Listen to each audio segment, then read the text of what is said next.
What's up, YouTube? It's your boy Skinny Moose. And your boy Fat Squirrel. What's up, guys? How's it going? And the legend Good. himself, JD Hoare. Thanks for having me on. You're welcome. Anytime. So, what made you become a wrestler? Oh, I liked wrestling as a kid. Grew up watching Hulk Hogan and all that kind of wrestling. And I actually started doing shoot wrestling when I was about 8 years old, and went all the way through high school till I started, making bad decisions, getting in trouble, and basically not eligible to be on the wrestling team anymore.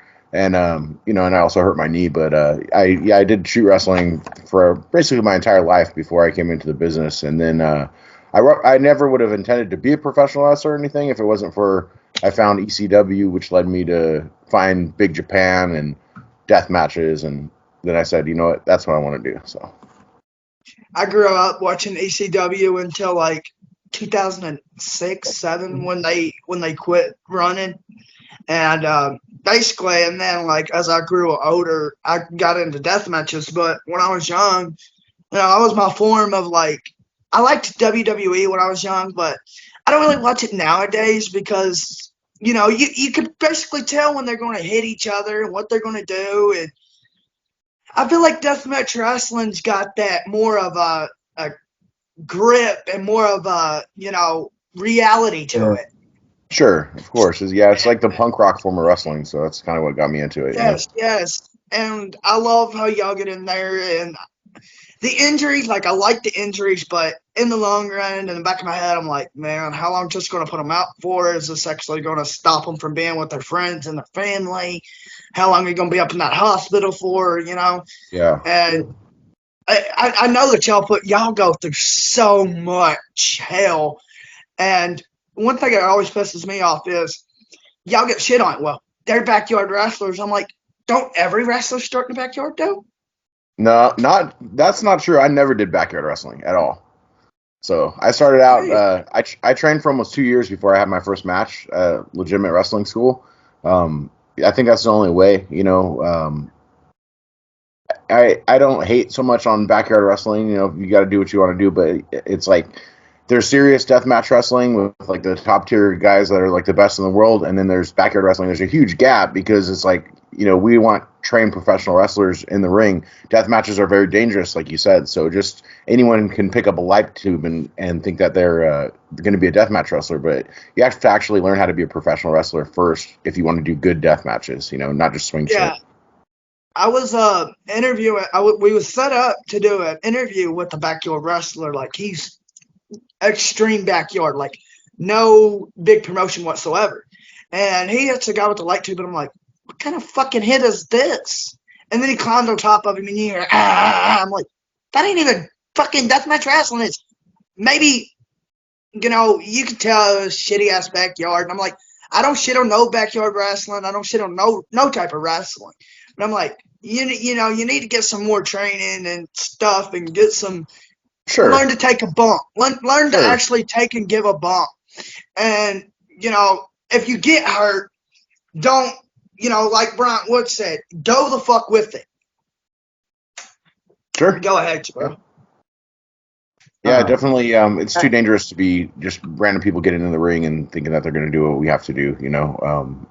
We take each other's life in our hands, so that's why training is important. Yeah, like Nick Gage with his underarm, which are what is it, your forearm? Yeah, I don't know if you can. Yeah, your shark attack. You call it. I don't know if you can see it because my lighting's really shitty. But see right next to the pinhead right there, there's that big. Oh, it's fucking cold. Yeah, it was bad. It's like not even level anymore too. So that's the only time I ever got stitches. I've always been a clean it and glue it shut kind of guy. Not go get stitches. And that's the only time that it wasn't closing up. It was the next day, and it was still leaking. I woke up, my bed was completely covered in blood, and so I said, all right, I got to actually go do this the right way because even the super glue wouldn't hold because there's just so much fluids and stuff. It was down to the bone. Shit. I got my knee one time. I was my first time ever getting stitches. I just had a butterfly stitches across my eye. I don't know if you can say it, but I got stitches in my knee because I was working with my dad. And at the time, I didn't really find it too funny, but now I do. I decided that I was going to use hedge trimmers and put my leg up on a cliff or whatever, and slice down some trees. Well, when it came down, the trimmers, if I didn't move my neck back, it would have got my neck, but it got my knee. And at first, I was like, this ain't bad. It just cut through the pants because I was wearing a pair of shorts on. I was like, this ain't nothing. Well, I felt something warm running down my leg, and I'm like, uh-oh. So I stick my fingers in there where the cut is, and I had blood all over my two fingers. So I went and got one of my dad's friends, his uncle, actually. I was like, hey, Scobie, I'm bleeding. He's like, oh, let me see. My dad comes running over. He goes and gets my dad, and they lay me on the concrete. My dad comes over. He goes, yep, they're my pants. Splits them. He goes, you're going to the hospital. I was like, why can't I just get some electric tape and some, gauze like you do? He goes, this is stitches. I'm like, no, I ain't getting no stitches. Well, they forced me to the hospital, and the doctor stuck a needle to numb it. And I looked at that doctor and I said, you might want to get somebody else in here to help you because I'm about to let you sleep the fuck out. So he gets his assistant. That didn't help. And then you have my wife and my mom hold me down. And I about come up out of that bed when he stuck it in my knee because I got bad knees. And I'm like, oh, God. Yeah, sometimes the shot's the worst part. I used to get cortisone injections in my foot for plantar fasciitis. Like they take a big ass needle and jam it like in the heel, in the middle of your foot, and then they go move it around, try to get it all in there. That's fucking terrible. Hey, shit. Hey, fuck. Have you ever wrestled internationally, like Mexico, Japan? No, I was supposed to go to Mexico and it got canceled. I would love to go to Japan. I'd love to go to England, anywhere else. I have a passport. I'm able to go. Just got to make it happen. So I've talked to a couple of people about it, but nothing ever materialized. So I might be able to talk to Jack Harrop and see if Jack can get him over there in England. Because I'm really Yeah. cool with Jack Harrop. I'm not sure if you are familiar with him. Iceman's yeah, son. yeah, So since I might be able to actually see about getting you over there. I'm not really for sure don't hold me to it, but I can ask him for you. sure. All right. Um, what is the worst injury you've had over the years? I know your arm. That's probably the worst. Right now, I have something pretty bad. Like I just wrestled necro at XPW with basically the use of one arm. My whole left. I have a bicep tendonitis and probably I just got an MRI, but I probably have a rotator cuff tear from lifting Oh weights. shit. Just doing too much, not enough recovery time and overdoing it. I'm 39 years old, so I'm trying to lift like back when I was doing powerlifting when I was like, 23, 24, 25, that kind of age. Just doing too much. So, but not a wrestling related injury, but I would say it is because weightlifting, wrestling kind of go hand in hand. So. Yeah, you need your strength to be able to pick up the boys and all that. You do not look 39. I'm sorry. You can take it as a compliment. I honestly thought you was in your early 30s. I appreciate it, man. Um, but yeah, I was going to ask, why wasn't you in like the other XPW shows? But you just answered that you tore your rotor cup back in Merry fucking Christmas 2, wasn't it called, or Merry No, Christmas 2? I tore it before that, so I did that. Oh, Yeah, yeah. So it's not bad. It's a mild tear. Like it's not like I can still. I'm still lifting. I'm still wrestling. Like it sucks. I Overhead understand press that. and stuff is pretty rough. But yeah. I came back. I retired for about 5 years, and came back at XPW California. And then I've done XPW Merry Christmas, and I've done a bunch of other shows too, not just XPW. Just did a show on Friday. Did Primo Slave to the Death match again. Went to the finals. Yeah. That Best of the West is like my home promotion here that I help promote shows for. Just did death match over there, and I've been kind of traveling around California, getting back into it. But hoping to go, to the East Coast again. It's been a long time. It's been 5 years since I went out there for Oh yeah. Matt Fremont for On Point Wrestling Survival of the Sickest tournament, and that was Oh. cool. Yeah, you used to do a lot of work over there in UEW, I think it's called, ain't it? Yeah, UEW. Yeah, was like the only deathmatch thing going back in the day, and you know, I wish we would have had the platform of XPW back then. You know, the reach of XPW is huge compared to back then. Doing UEW, you know, was a lot smaller of a online presence. You know, shows were about the same amount of people and stuff, but as far as online reach, you know, XPW has a far greater footprint. Oh, XPW, Rob's killing it. Rob's killing it. A lot of people will be saying that Rob's lost his magic because he's lost a few people like Ron Nemi and the Body, which I'm not really a fan of the Body, but Ron Nemi, you know, the Body. There's a couple more that's like Alex Cologne and a few more, and I'm like, you know, not everybody's going to stay in the promotion, you know, until they retire. They're going to go out and they're going to make names in other promotions. Sure. It's kind of the way Go it ahead. is. I mean, just because someone's not there doesn't mean it's like a hard line, right? Sometimes people just have other bookings or schedules don't permit. It doesn't mean that they are like done forever. So I know some people are or whatever, but you know, it is what it is. So we're still around. Glad to have you back, actually. Yeah. So yeah, the XPW next show that I'm on is going to be April 13th. The Baptized in Blood in LA. From a Ain't church. that XPW in a church with blood and tits all over LA church. So pretty crazy. oh, fucking Rob Black's the only one that would do something like that. Yeah. Is he, when's he planning on running California, or are you allowed to say? Oh, I don't know, man. I just come when they book me. I don't really have much to do with like the inner workings or anything like that. You know, as far as like planning I and stuff. You understand know, they that. tell me when the date is. That's when I'm going to be there. So, kind of, you know, XPW is my main thing going. You know, so I prioritize them over pretty much anywhere. Only other one that it's real like, and Best of the West, of course, is like my home territory. But as far as you know, I'm not necessarily only working XPW. I'll work anywhere that agrees to my rate, basically, and is a reputable promotion. And you know, you're not going to put me in there with a backyarder or something. Then I'm down to go. So I'm not like one of those guys that's like, oh, you know, I'm going to tattoo it on my forehead, XPW for life. It's the only place I'm going to work. No, I'm kind of, unless they were to make me a reason not to work other places, you know, I'll pretty much go anywhere, you know. Yeah, he's Not a attracted. freelancer. Yeah. Hell yeah. Hell yeah. Uh, did you always want to be a deathmatch wrestler? Was that your first career goal when you got into the wrestling business?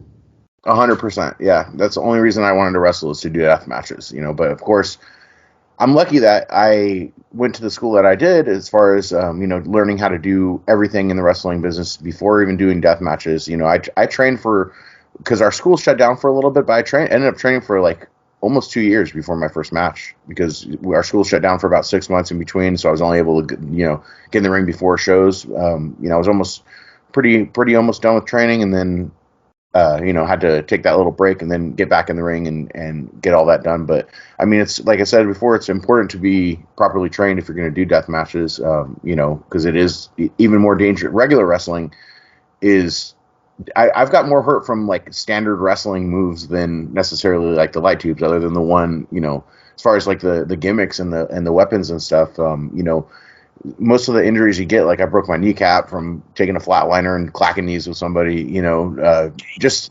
shit like that. I mean, just taking bumps, I mean, is just as bad as deathmatch, you know, so it's important. So I've always thought the death matches was where more of the injuries come from.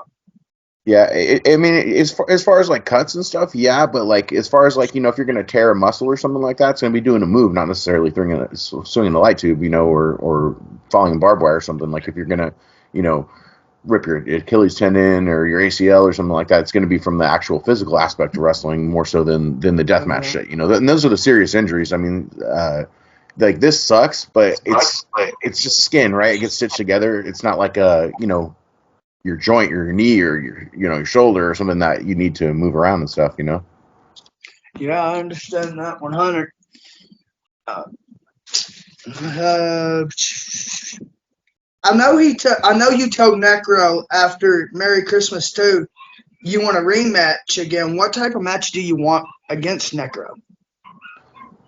I mean, any match with Necro is going to be good, and it's going to be brutal. Like if you saw in that match, like a lot of people had a bunch of glass and stuff like that. We didn't have much, but just Necro's punches are brutal enough. You don't really need a lot of don't really need a lot of gimmicks, right? But I mean, No. any kind of match. That was the third time I wrestled Necro. I've wrestled him twice and tagged with him once. All in Colorado for Primo Slave to the death match, and so that was like the rubber match because he won one, I won one, and now he beat me in the rubber match. So I'm gonna get my revenge someday. Them fucking guardrails, I've always said that was Necro's gimmick, and he fucking, I don't know, when he covered you in those guardrails, I was like, fuck, there goes JD. They Those don't give. guardrails, though, I know they have to hurt. Oh yeah.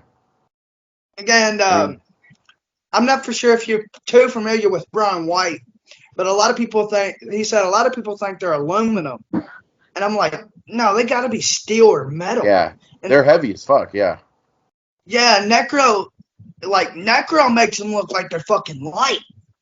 Necro's a strong dude. A lot of people don't realize how fucking big Necro actually is and how strong he is. He's a strong dude. So he does make him look light. I mean, the part that they got stuck together, and then when he just picks them up and lifts them up, throws them in the ring, I'm like, where the hell you get all this strength at for your age? Yeah, no. Yeah, he's in really good shape too now, since he came back after beating cancer and stuff. Like, he's working out a lot. He's doing, boxing, working out all the time. We were having a conversation about that last time, so. We interviewed Necro, and he's one of the nicest older guys in the business. Yeah. And, we interviewed Bryant Woods, and I was petrified. I was petrified. No, and everybody's like, you ain't got nothing to worry about. Just shoot it like a normal interview. And he got on the phone. I'm like, oh shit, he's fucking bigger than I thought. Yeah, me and Brian Woods toured up King of the Death Match 2015 for Ian Ron. That's one of my favorite matches I ever had. I think Brian Woods is very underrated. Speaking about that, it's actually on down my list, but Bryant Woods wants you versus him in a part 2. Would you ever do a part 2 with him? I would love to do a part 2 with him.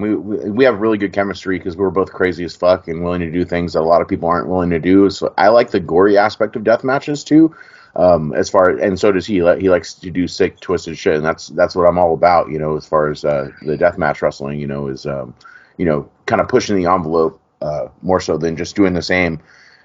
I'm not a big fan of really spotty wrestling. The indie-rific kind of wrestling is, to me, it loses its appeal as a fight. It's just like dancing, like choreographed and stuff. That's why I like to wrestle guys like Necro or Bryant Woods or, Masada or, those kind of guys to where we can get in there and work and fight and not necessarily just like, we're going to do these 27 things in this order. Fuck that.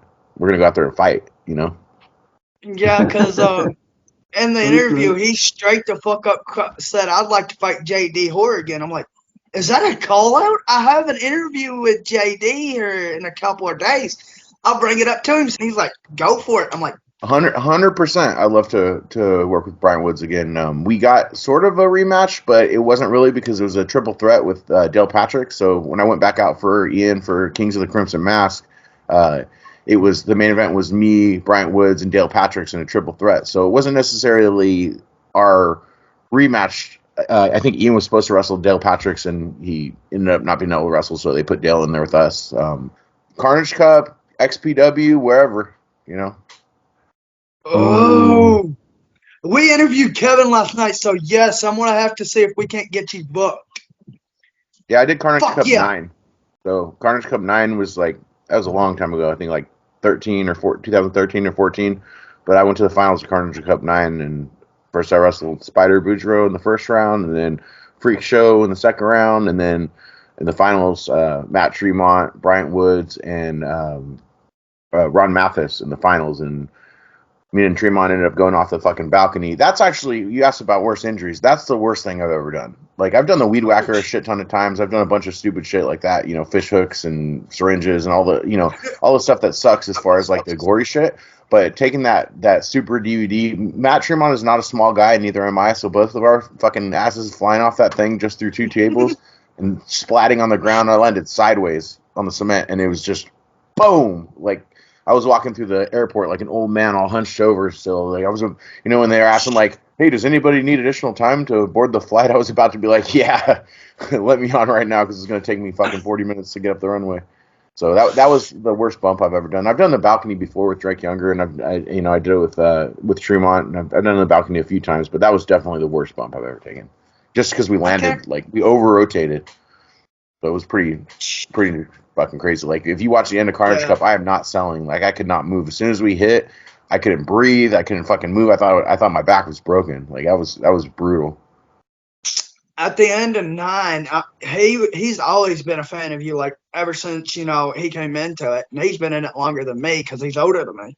And I was like, oh shit, JD just fucking took a hell of a drop. I don't know if he's okay. And I run it back and I recorded it, and he's like, oh fuck. I can't remember. Do you remember if Cougar called out JD for a rematch? Who was I have to go back. Michael Cougar. To go back and watch the Oh, video for sure. again. Yeah, Michael Kruger is like my little brother. We've had a lot of death matches, and I'm sure we'll be doing it again for Crimson Crown soon. So, well, damn, I love it when I liked Cougar, and I've watched y'all a couple of times in UEW. That fish hook spot was insane. He said that you wanted him to put it through your throat, and he got halfway through, and then he ran off like a little scared bitch because he was terrified. I'm like, I don't blame you. I'm not the one to want to stick something in somebody's throat unless, I'm actually doing something like, that. But in a death match, I don't know if I could be able to do that.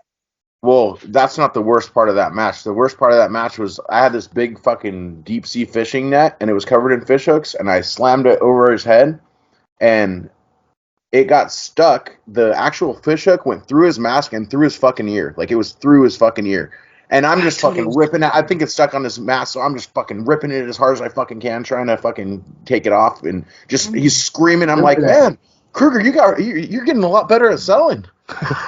And he's screaming like in pure pain, and I'm dragging him around by it, and it took forever. If you watch that match, it's stuck on his head for a good portion of a few minutes because it went through the mask and through his ear. And we got to the back, he's like, fuck. I'm like, oh, did I potato you? You're right. He's like, no, fuck, my fucking ear. The fish hook went through my ear, through that net. But yeah, that's pretty crazy. And then the fucking seashells hurt way worse for me than anything else. Those fucking like snail shells that are like this, taking the bump on that with the belly to belly.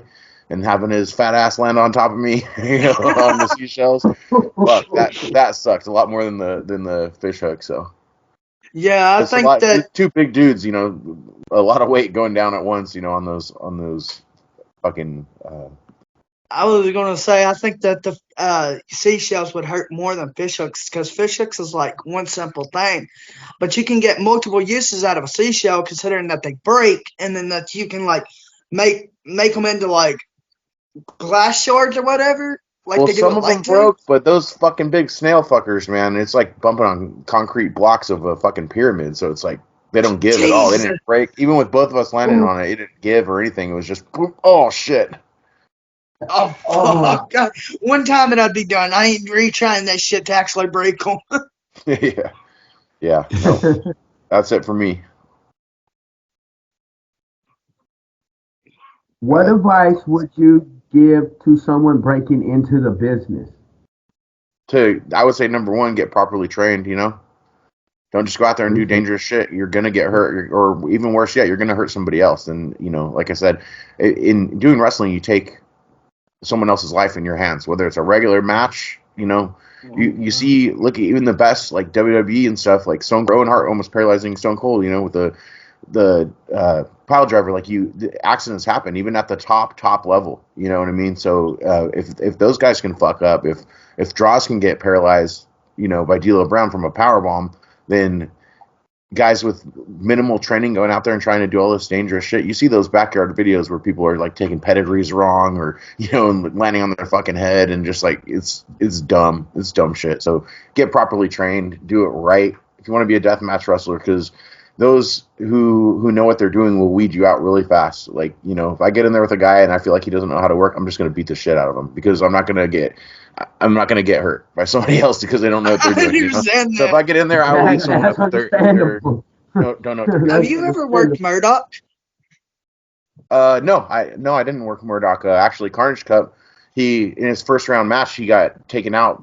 He got sliced all the way fucking down through his arm by a light tube because it was propped up, and he took a drop kick through the corner. So he couldn't work the next day or anything like that. So I don't know if he was originally supposed to go with us to the finals or what was going to happen with him, but I know that he got pretty fucked up by that. So, but no, never worked him. Murdoch versus JD would be good because either one of them could get either one of them over. So, fuck.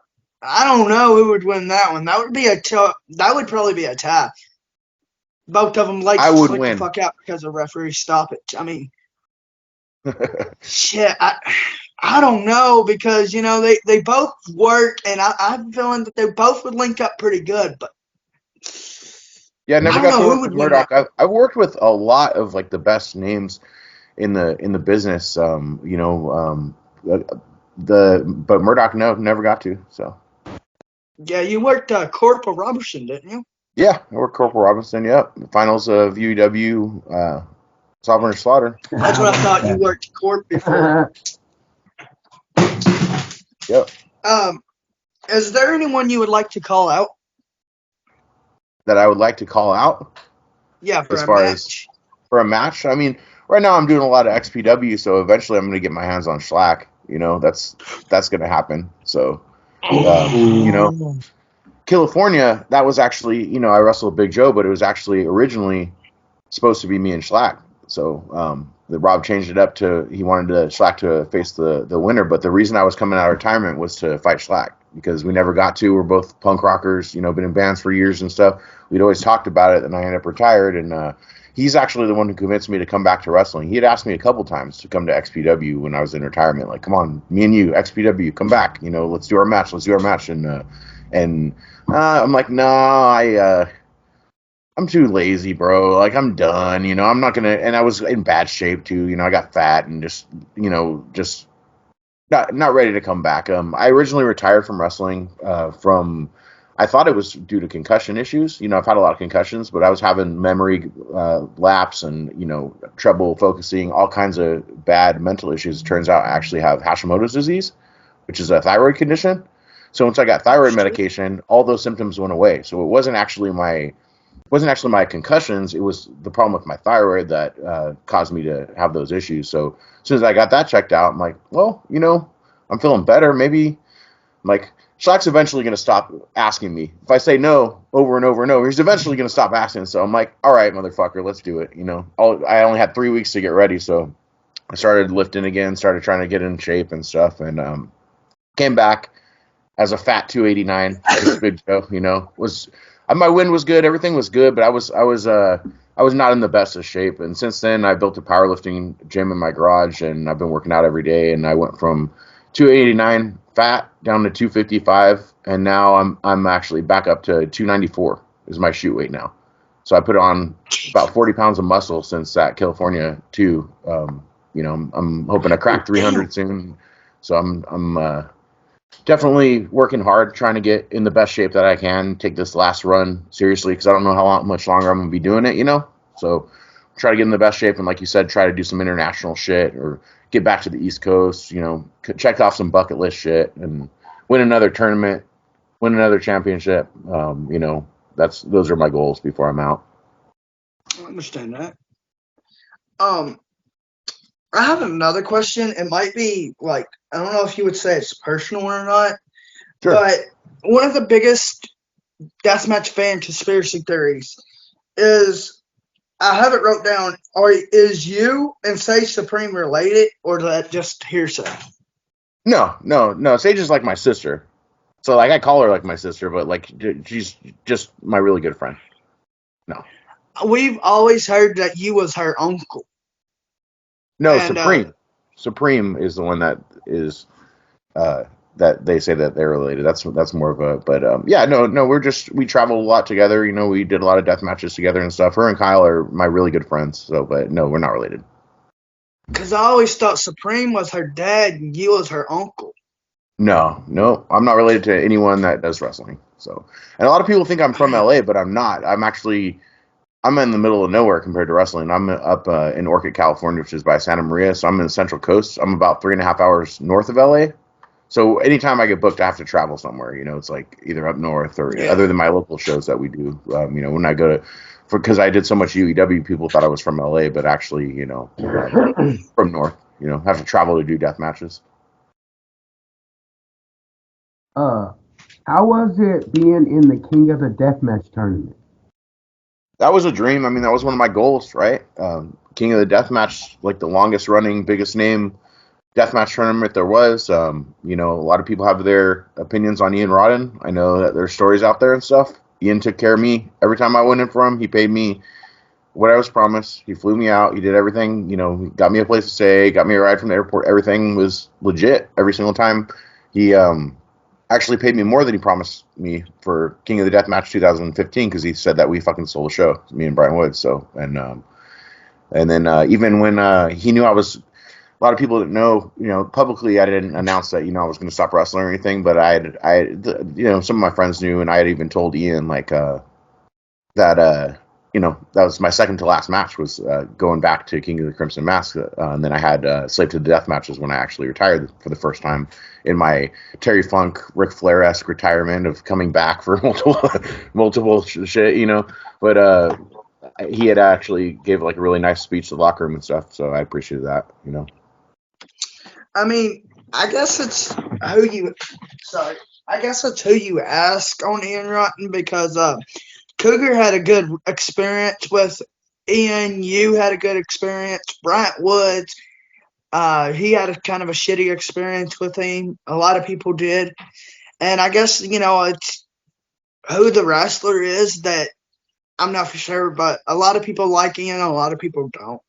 Um, Well, I was a Joe, big fan of Axel. it's as far as promoters, you know, for promoters abusing you, why would you continue to work for them? You know, if they're not paying you what they said, why would you keep? So people are like, well, he's owed me for fucking 21 shows. Well, you're a fucking idiot. You got worked. You know what I mean? Like if you keep going back, like they say that the definition of insanity is doing the same thing over and over and expecting a different result, right? Like you keep repeating the Yeah. process, it's not going to fucking change. So like, why would you do that? If someone was fucking me over, I wouldn't continue to be fucked over. I'd stand up for myself, or I wouldn't go back there, or whatever. You know, like put them on blast, whatever you got to do. You know, but it's so I don't understand some of those stories when I hear people like, "Oh, he owes me this much money." I'm like, "Well, you keep going back, you fucking moron."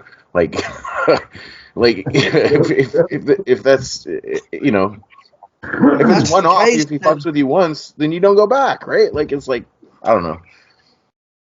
I mean, if you fuck me on my money, I'm either gonna whoop your ass or I'm done with you. I mean, come on, it's money, my livelihood, you know.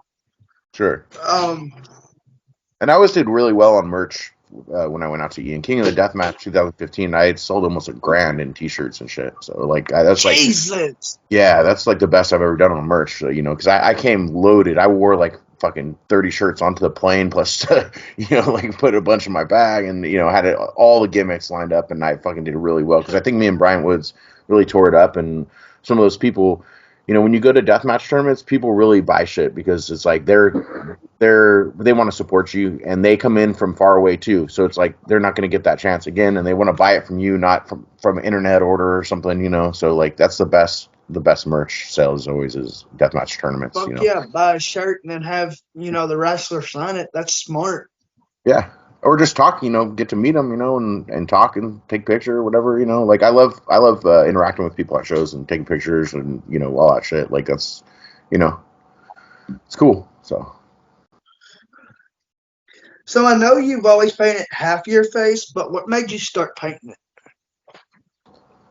I don't know. I mean, I was a huge fan actually of Vampiro in WCW. Like when I was a kid, like I love like And Papa I Shango, actually, Papa Shango from WWF, the Godfather back when he was a voodoo guy and stuff. I've always liked that, and I kind of went with like a when I first started, it was like more like Misfits inspired, like of character. mm, So it's kind of like take some of that, and horror, punk rock, and then kind of adapted to make it more like horror movie villain kind of.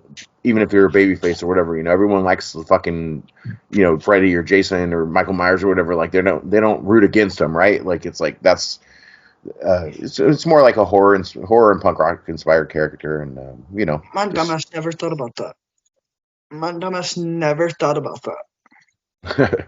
so I come out with the hockey mask, and but that hockey Yeah. mask that I wear now is that's actually the first one I ever had. It's half Misfits, half Leatherface, split in the middle. I used to have one that was Freddy and Jason split in the middle, and then I had one that was Captain Spaulding and Saw split in the middle. And Oh, that's one fucking of them cool. got stolen by a little kid at a shitty little local show. They just fucking hopped the guardrail. After you take your gimmicks off, and just fucking took the mask, and nobody said anything. I come back, I'm The like, where the fuck is fuck? my mask? Because somebody, they usually have someone in the back to run your gimmicks to the back, after you take off your ring jacket or whatever, they got someone who takes it back. Well, I guess it just sat there. These people didn't fucking, the promoter didn't have a shit together, and it got lifted, so that sucked. And another one I gave to one of my biggest fan that has went through a lot of heart-related issues, so I gave him the other mask. So I had three, but now I just have the one. Right. Are you gonna make or do anything with more masks? I used to make them and sell them. I used to have I'd go buy up all the hockey masks at the 99-cent store every Halloween, and I had a stencil, I'd spray paint 'em. I got to get back into that, making them as a gimmick to sell, As far as me Yeah. making another one for my insurance, I hit up the mask maker who made all of them, and he's not doing it anymore. So I got to find someone, that's good at that to recreate some of the other ones. So There's two mask makers that I know of. One's the Mask Monger, and then the other one's Chris. I don't know how to say his last name. uh, the guy that um, I had it before, his name was Mr. Eight Legs, and he made masks and shit. I think he's like a rapper, and he did these masks and stuff, and he was really good at it, really reasonably priced. But yeah, I got to get back into making another one. yeah, because I was talking to the mask monger about making me a moose mask for the show, and he said, 250, and I'm like, you can't fucking beat that. Give me some time to get my money together because I got two little ones, and then I'm in the process of trying to get a bigger place. I can send And you a lucha mask maker if you want. That's probably even less. When I wasn't wrestling, I was actually doing a heel manager gimmick called Sweet Daddy Lucius DeVille, and I was the devil. So I had fucking like a lucha mask, like with horns and stuff like that. And I had full on goat from the bottom, like goat legs and goat feet and like hands, almost like not identifiable as a human anymore, like a larger than life kind of character. It was kind of like I, there's some pictures on my Facebook and my Instagram and stuff, but it was like more inspired by it's like the devil if he thought he really liked Bobby Heenan and Jim Cornette and that kind of stuff. Like I was a heel '80s manager, not myself, not my own, not JD Horde, but like I was promoting lucha shows, so so I have a connection for lucha mask. If you want like a lucha style mask from a guy in Mexico, that's actually reasonably.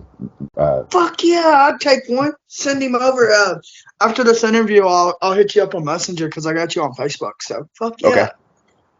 Cause I was like 250. I was like, that's not bad, but I got two little ones, and at the time we thought my grandfather had cancer, and on the third of this month he went and he got checked, and he don't have cancer. I just lost my grandmother 3 years ago to cancer, so the 13th is would make 30 years, and that was my rock, and we thought my grandfather did, so I was like, well, that's gonna put me in a hell of a bind Well, because good thing he does. I'm happy to hear that, man. It's good. thank you.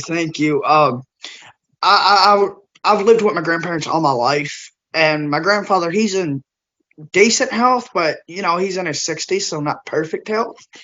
And I got my house, and then I looked at him and I was like, "You're coming with me. You've raised me. My turn to take care of you." And he was like, "Okay, that's fine." And now that I get Bader stable, I'm gonna you send over your boy and I'll check and see. Hell yeah, Yeah, I think I paid like fucking 80, luchador 80 mask. bucks or something. You know, That's for fucking good. custom mask with horns and fur on it, and it's done. I drew it up, and he did it like legit. I actually got two of them from him. I got one that laces up in the back, and I got one that just pulls on because, man, it gets hot as fuck, and I want to take that thing out because prancing around in like a fucking frilly fucking vampire kind of uh, shirt with a fucking sparkly jacket and fucking goat pants, and like I wear like the most gimmicks, so it's like it was fucking hot as fuck to gotta take that shit off right when I get back. I was leaking sweat, so I Yeah, hit the taking damn out the chair. laces. Yeah, so it's basically a huge difference than JD Horror, doing that character. I still do it occasionally. I don't think I've ever seen you be Have a you manager. ever? Have Well, you you wouldn't ever even know it wrestled? was me if you saw it. You'd have no idea. Well, yeah, you said that. Can we get your manager name? Yeah, Sweet Daddy Lucius DeVille.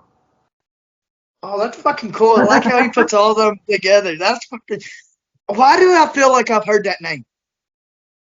Oh, you might have seen it somewhere, from flyers or whatever. But it's mainly like local lucha shows that I did it in Best of the West. So not like a death match or anything. So Have you ever wrestled at the Gavin? no, never. I would.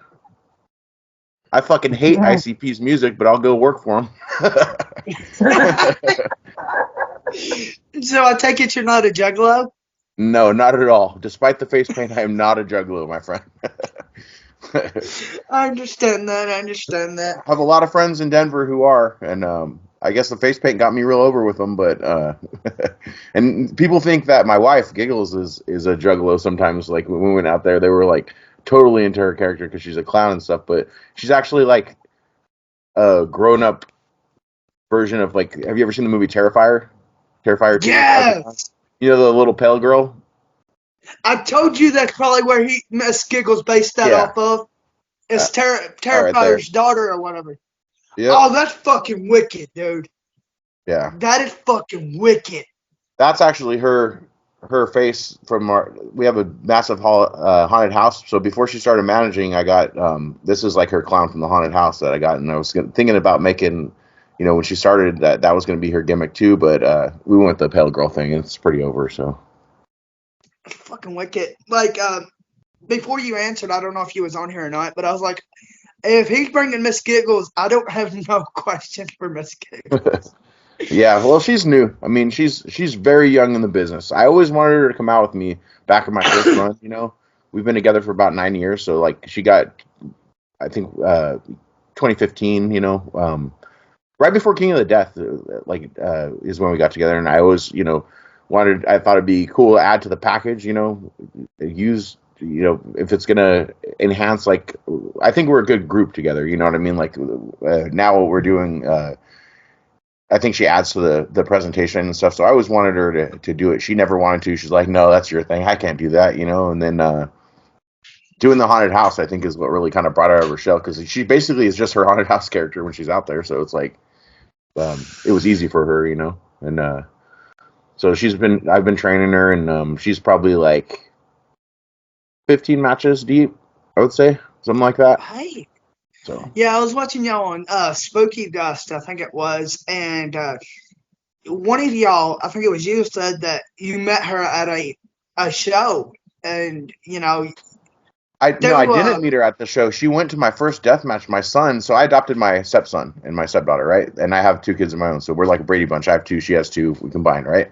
So she actually took my son to the show because he was into wrestling, and she thought it was so stupid, and like we didn't meet there, but like we met years later and connected the fact that she had actually been there. Like it's kind of crazy, But we didn't talk hey, then. We didn't meet then. that's pretty fucking cool. You meet, well, she meets you. Well, she knows who you are, and then later on down the road, y'all get together. How does she feel about it now? Like, She loves it, and she only likes deathmatch. She does not like when we have to do like local indie shows and stuff. She's like, she only wants deathmatch. She's like, I wish every match was a deathmatch. I'm like, well, I do too, but you got to get your reps in. So that's why I'm doing these shows, just so you can get. You can't just have the biggest stage like XPW, and that's the only time you get any experience. We need to get you out there on these smaller shows so you can learn. For when we do go to XPW and stuff, you'll know what to do and stuff. And she's doing really good. I mean, she's a great character. We just did a show on Friday that up on a fucking mountain in the middle of Podunk, whatever the fuck this place was, Warner Springs it's called, and it was like it's a town of like 1,000 people. It looks like they're just making meth on the side of the road, like it's hillbilly as fuck, right? And we went out there and did this old show with no ring in front of people who had never seen death matches and blew their fucking minds. So it was fun. Hell yeah. Yeah, over the weekend, Damia 666 had a heart attack, and you was taking care of him, wasn't you? No, he lives in Mexico. He's my friend. I shared his GoFundMe and I donated to it because That's what I wrestled him back in the day and stuff. And him and his son are my amigos. We call each other, hey amigo. Like they're cool as fuck. But he's a legend. So no, he lives in Mexico and stuff. I'm just know him from shows and stuff. But I did share his GoFundMe and I was gonna actually say something at the end of the show if anyone's watching this. Check out the GoFundMe if you can. Donate. I donated. You should too. It's even if it's $5, $10, $20, it all adds up. If everyone that likes Damien donates, I saw Chris Jericho donated like $3,000, I think, or something. 6, I think. He done 3, and then he turned right back around and done 3. I'm gonna have to get on there and get some money together and send something to him because I like him. I've watched a lot of his matches, and he's a really good dude. He's a family man. Unfortunately, he lost his wife a few years ago, and so the family's taking it. I just hope he gets better. Yeah. Do you know how he's doing like today? No, I haven't. I haven't really reached out to Bestia about it because I'm sure he's dealing with a lot. With that shit going on. I understand that. I'll ask him when I see him at XPW. Hopefully he's out better by then. He's coming back. That man can work though. Yeah, Damien. I wrestled Damien, and that was my first time wrestling someone with primarily speaks a different language. Damien's English is not no bueno, and so we did a death match at UEW Sovereign Slaughter 2, and it was fun. It was fun getting to work with the legend and stuff. He said, "Amigo, my back, no back, because he had hurt his back. He was really bothering him that day. So then for the entire match, he proceeded to feed me his back when I had a chair. So I'm like, what are you doing? Just sabooing chairs at him and stuff instead of hitting him because I'm like, amigo, you said no back, and then he's like, oh yeah, I forget. Yeah, we have a interview coming up with Mr. Danger. I'm pretty sure you know who that is. Yeah. And I had to get a hold of my Japanese buddy. He's one of our partners, and I'm like, you're gonna have to translate. He's like, what do you mean? I'm like, I don't speak no Japanese. I'm lucky I know English. He's like, that's cool that he's coming on. You guys got to wake up in the middle of the night or something for that, then, right? To be on the same time. That schedule? Would be 4:00 in the morning for us because we're in Kentucky, so it's like 7:00 now. So it'd be 4:00 in the morning for us. It'd be 6:00 his time. But where I'm mostly Native American, I didn't grow up on the reservation, but I'm 90%, 95% Native. Like, I just took my mom's white-ass skin tone, and I'm not too happy about it. But I know a lot of Cherokee and a lot of Blackfoot, and my English is good, but as far as typing, I got dyslexia, and I get made fun of for it in some groups, and I'm like, let's see y'all speak fucking native language. Like, let's see y'all speak Cherokee or Blackfoot. Y'all be at a fucking loss. And I'm like, why judge somebody? Like, if a Spanish person was on here, just let it roll off you. People that if someone's making fun of you for something like that, they're really making fun of themselves. Exactly. That's what you got to look at it. Their own insecurity about whatever the fuck's wrong with them in their head to make them want to do that to you. Fuck them. Just let it roll off you. Don't let it bother you. And I'm like, what if you had a luchador or a Japanese wrestler that didn't really know English, and you're judging them. How's that going to make you look as a fan? You're not really their fans.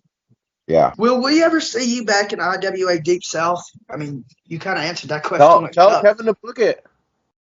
All right. I'll come I back got Kevin on anytime. Facebook. Yep, All I'll come right. back Fuck yeah. anytime to IWA Deep South. Kevin, I know Kevin has a mixed reputation for some reason with people. I know that they do some crazy over the top dangerous shit, but I'm down for that kind of stuff. Like as I proved in the first Carnage Cup that I was in, like I'm down for the fucking crazy insane stuff. And I know that he books a mix of talent. There's some really good guys that work there. There's some not so good guys that work there. I say put me with the good guy. If you put me with the bad guy, you'll see what happens. So that's what it comes down to. If you go with it, like I said earlier, if I'm wrestling somebody that, and I don't think that they know what the fuck they're doing, I'm just gonna beat the shit out of them and then move on to the next one. So it's because it's I not worth the mean, risk of getting hurt. So exactly. Have you checked out Carnage Cup 13? I haven't. You know what? I haven't even watched much wrestling since I stopped. Honestly, I watched like All one right. XPW before I came back, just because I wanted to see like, oh, who's this big Joe guy I got to wrestle? I was that out of touch with it. And he's super over and he's awesome. It was a fun match. I love Big Joe, but it was like I just disconnected because it was like, fuck, I can't do this anymore. That sucks. So I just kind of like, I didn't watch any GCW or any of that shit. Like that was all like after I stopped wrestling. I think it had just started around that time, so I didn't watch anything when I was gone. And then come back. Now I kind of keep up with stuff because there's people out there, so I would want to watch their shit so that if I end up getting in the ring with them, I kind of am familiar with them. What they do, how they are, what I'm getting into. So I do sort of keep up a little bit with what's going on. If we can't get him and Bryant Woods, I'd like to see him and Brian White go at it. I'm not for sure if you're familiar with Brian White. He goes by the Deathmatch Juggalo. He works for Deep South. There we go. I get to kill a Juggalo. That's what he's been in the business for like. If I ever did the gathering, I would be a fucking heel as fuck. I would heel it up. I love being a heel. Like it's hard death matches. It's hard to have a clear baby face and heel, but like I love being a fucking heel. Like more than a baby face, big time. I love getting the reaction, talking shit to the crowd and all that.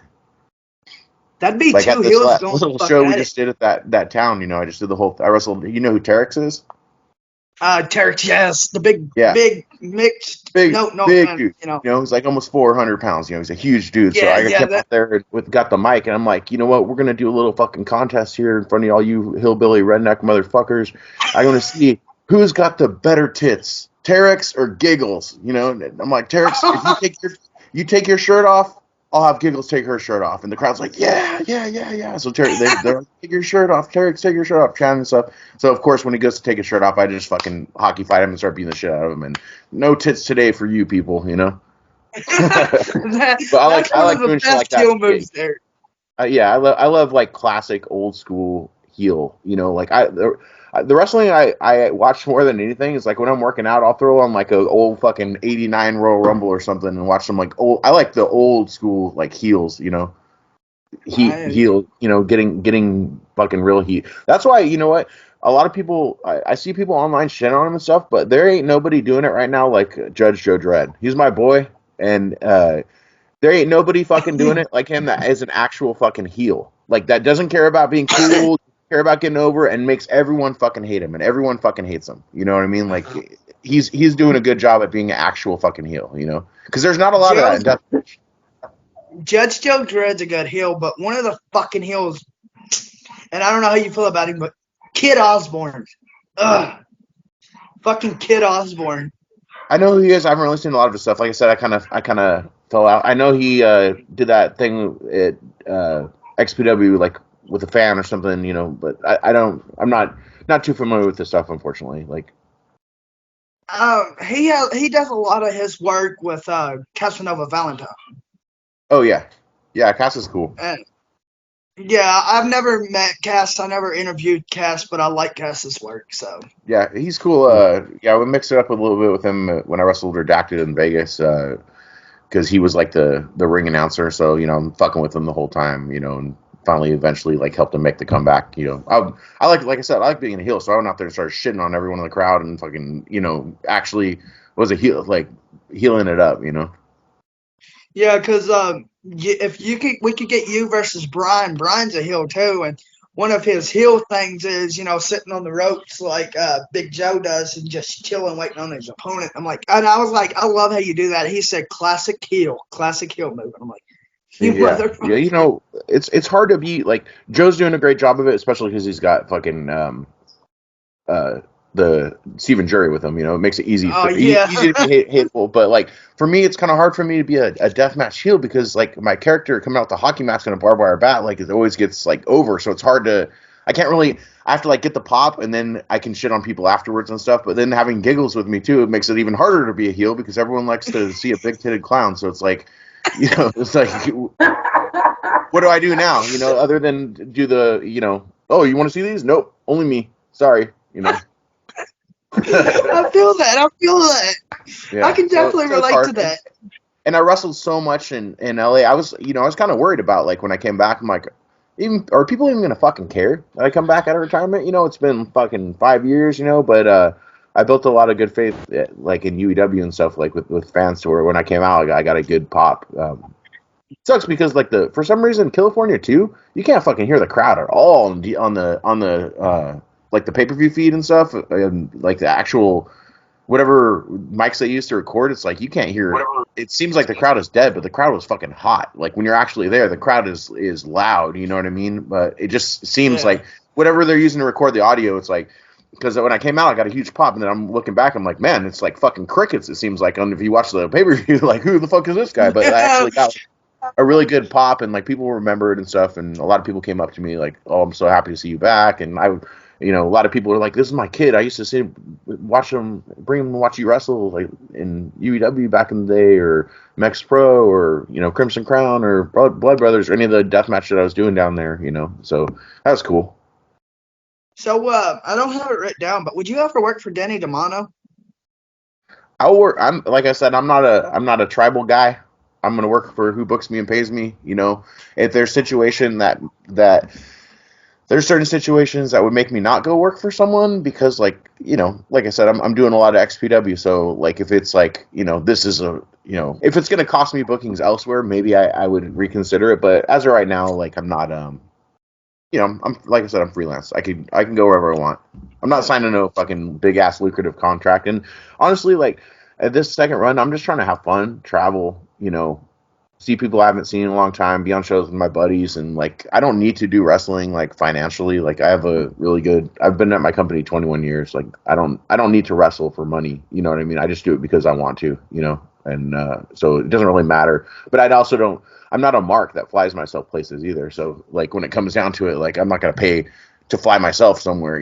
Like the promoter's gonna pay that. So when it comes down to it, it's like I'll go wherever. I always thought that was the promoter's job to fly y'all, but It is, but I've heard. there's guys who just fucking bring themselves anywhere to try to get exposure bucks, or there was a back in the day before Pondo and Necro and everyone got Japan going back again. It got kind of killed because there was dudes flying themselves over to Japan, to be on Japanese shows. Well, use these guys for fucking essentially free, or pay thousands of dollars to bring in foreign dudes. Well, what are they going to do? And then, oh wait, if you're flying yourself over somewhere, that probably means you're not very good, right? So now you got a bad perception of Americans coming over, and that kind of, if they're not paying to bring you in, you're probably not worth bringing in, right? Like, let's be honest, there's some people. I know some people that fly themselves because they have like really good airline deals, where they live in a town where they can fly for super cheap all around, and that's cool because then they can ask for more money from the promoter and get recouped for their flight or whatever, and not and save the promoter money and put more money in their pocket. That I understand that, but I'm not the kind that you know that's gonna Yeah, bring myself. Chondo was saving money to go to Japan, so he just basically said, if you pay for yourself to go over to another country, you're not all that. So, Chondo, I like did, Chondo. I like Chondo. He donated Chondo's, a T-shirt and shit for his raffle and stuff. He's going through hard times and stuff. So for his show he's doing, I'm sending him a T-shirt and stuff to raffle off. Like I liked Chondo when he was a babyface, and now I guess he's hit this. I guess it's a heel gimmick. I'm not for sure what he's I'm not really going familiar through. with much of his wrestling. I just met him. I was on a show with him in Denver, and he's a cool, nice dude. So like, I'm not really familiar with like what he's doing over there and stuff like that. So, but of course, I'm going to help him out. And you know, when I saw he's Over going there through, in H2O, he's a good wrestler. I can't take nothing from his wrestling skills, but if you want to get pissed off at somebody, I guess he's a heel now, and fuck, does he kill that heel gimmick? yeah, I'd love to go Who's back your over there for Matt. Matt is who brought me out to New Jersey in the first place for On Point. So I know he's doing HGO and stuff. So you know, I'd love to go back out there for him or whoever. You know, eventually, I'm sure I'll be on some of those New Jersey XPW shows. I mean, I'm not gonna just yeah? I'm gonna be in New Jersey somehow. So whether it's for XPW or someone else. So Yeah, but what was it like being in Cult Fiction? Cult Fiction is that's legit. I mean, like if you look at the who's in Cult Fiction, it's like some of the best deathmatch workers of all time. So to me, it's a fucking honor. You know, like I really love fucking Brain Damage. I never got to meet him, but I love his fucking work. I love Hard Hit, and Masada to me is the greatest of all time. Masada's like when I do my top deathmatch wrestlers, Masada's always number one. I think he's the most believable. He's fucking great at wrestling. You know, European style like reversals and chain wrestling and stuff. Every time I'm around him, I try to attempt to learn something from him. You know, King of the Deathmatch 2015, the sole survivors at the end of the night, partying at like 4 a.m. Me, Masada, and Nick Gage, and I'm trying to learn European chain wrestling by the pool. You know, so because it's like anytime you can be around that kind of knowledge, you got to try to soak it in, right? Like Yeah, I'm not opposed to asking people like, hey, especially when I was younger in the business, I was trained to ask vets to try to watch your match and give you pointers and stuff like that. Nowadays, everyone fucking knows everything, right? So like they don't, or they're too shy to ask. I was never one that like was like, oh, of course I have tons of respect. I'll call Dylan sir any day. You know what I mean? Like I have tons of respect for like the older guys who've been doing it for a long time, but I was never one that was like too scared to talk to someone like as a peer, like as far as like, hey, and not be scared to fucking come up to him and ask him for advice or any of that stuff, because it's like if you want to get to that level and you want to be on their level, you got to fucking learn from the best of the best, right? So like you do ask them, you do yeah. want to learn from them, and not like, oh, I'm just gonna sit here in my corner and like be scared, like fuck that. We interviewed Masada, and I was like, your fucking, your face, the way you look does not match your attitude. And he's like, what do you mean? I'm like, you look like you fucking are a smart ass and you're mean. And I was like, dude, you're the fucking nicest shit. And he busted out laughing. I'm like, I'm I just love Big saying. Man.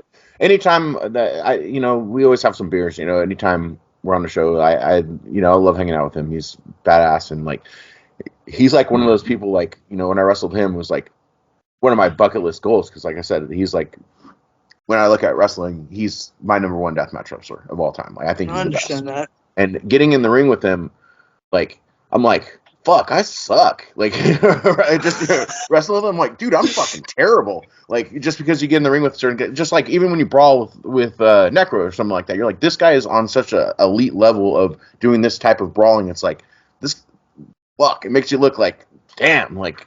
And that was like, wrestling, just locking up with Brig and wrestling. It's like, man, this guy's fucking amazing. Like, can't say enough good things about Masada. I don't give a shit. People want to talk shit about things he says and stuff. He has no fucking filter. He speaks his mind. I'm the same way, like, so it don't matter. Like, so he gets heat from people online or whatever. Fuck it, I judge people by how they treat me and my interactions with him. He's never been Exactly. nothing but fucking awesome to me every time, So he fucking pulled the And then, Kenzans out of my head in 2015 King of the Death match, Took him like fucking yes, 20 sir. minutes. Like, they were fucking in there because he hit me with that guitar, Brian Woods did, and he had like a leg up on the table, and he's like trying to get, and he's a strong dude, like, but he did that for me, and just being Cult Fiction, like you said, back to your question, with Toby Klein, I look up to a lot as well. Totally. I've talked to Drange a little bit, like online and stuff, but I've never got to meet him and stuff. But Toby Klein is the one who put me in Cult Fiction, told Billy when he was out here in LA, like living out here, and he was going to go to UW. He's like, you need to get JD. He needs to be the one in Cult Fiction in California. So I appreciate it. You know, always hit it off with him and his wife. They're good people. And, you know, Homeless Jimmy was in Cult Fiction at the end of UW too. A lot of people don't know that, but Homeless Jimmy's Cult Fiction as well. So, you know, I wish we could do it Fuck more. yeah. But I don't know where Billy We need is. to Living in the cave somewhere. No idea. we need to bring Coke Fishing back. Maybe put it in XPW or some shit. Well, you know, the back of the T-shirt says "to the death," right? So you never say never. Yeah, I mean, like we had the older Coke Fiction, but maybe bring it back and bring if you was one of the older ones, but if we can get some of the older ones, or maybe bring back the newer ones, and I bring wish in that some Toby newer. still wrestled. I would love to wrestle Toby, even though we're both Cult Fiction. I would love to wrestle him if he was still. But he's Fucking no longer Toby wrestling. Klein. You and Toby Klein would fucking bring the damn venue down. Beat the piss out of each other, right? Yes, And yes. brain I would damage, love like to and fuck. Brain damage, JC Bailey, both no longer with us. You know, I wish I could have got to mix it with those guys, but unfortunately, you know, I passed would pay on. money to see you and Brain Damage. I Yeah. fucking loved Brain Damage. I was really It's looking sad. forward to working Necro for the same reason at that last XPW show, you know, but it just really sucks I couldn't give it like that.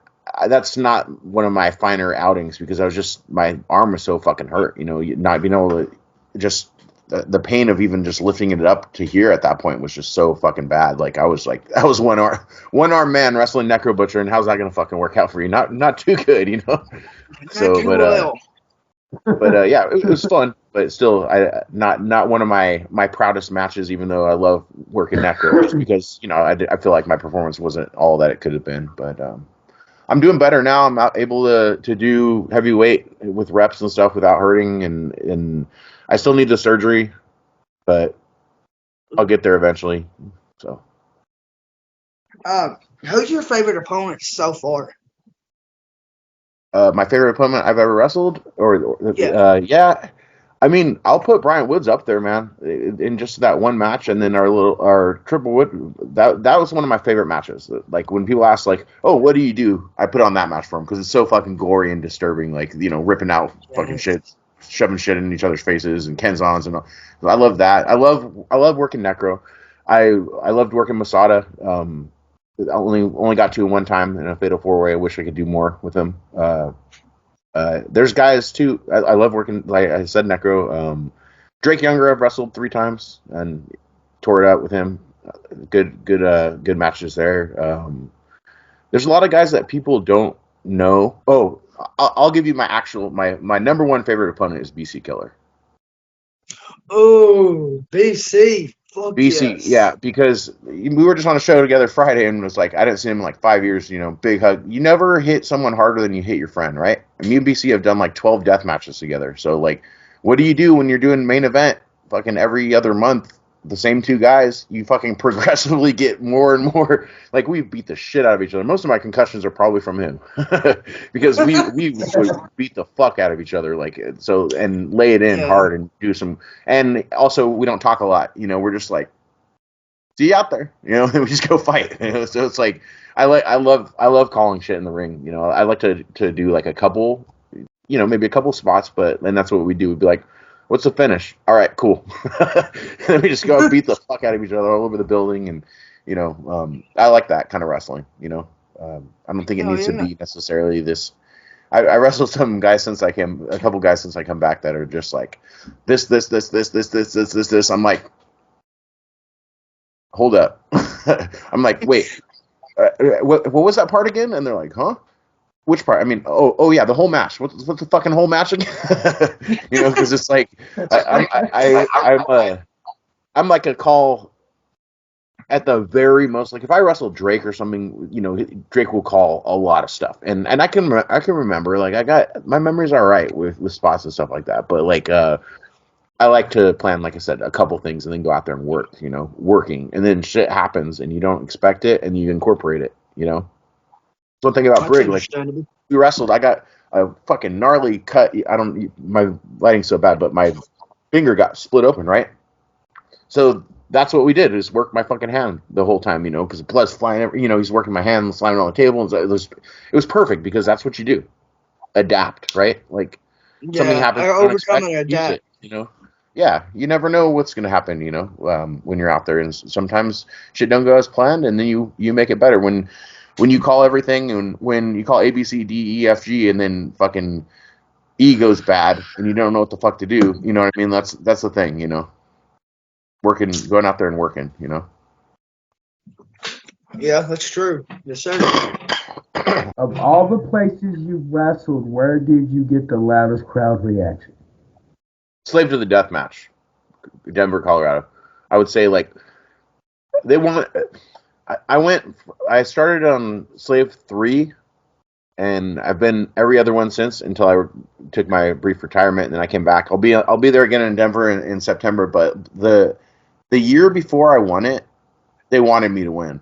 I could tell, like, the crowd was like full behind me. Like, I got really over there. And UEW, of course, wrestle in front of the same people all the time. They're gonna pop for you and stuff. But um, I like when I fucking go to a place I've never been, and they're chanting JD, or popping when I come out. Like, I love that. That's a good feeling. But I'd say, like, that year, the year I won it, yeah, good crowd reaction and stuff like that. The year before, though, I felt like they were like fully behind me. It was like, it was my time, and that was like, I think that was 2015. That was like when I was in Cult Fiction. Still am, obviously, forever. But when we were doing the Cult Fiction thing, when I just done King of the Death Match, I was traveling so much. I went to New Jersey, I went to Indiana twice, I went to Tennessee, I went to, I was just all over the fucking place, right? And I had built up a lot of good faith with those fans, so they wanted me to win it that year, and but I got the next year. So What is your favorite promotion? my favorite By the way, promotion, yeah, is it Promise? I would say, like, currently, or It don't currently matter. Currently old. currently it would be XPW, because that's where I work, right?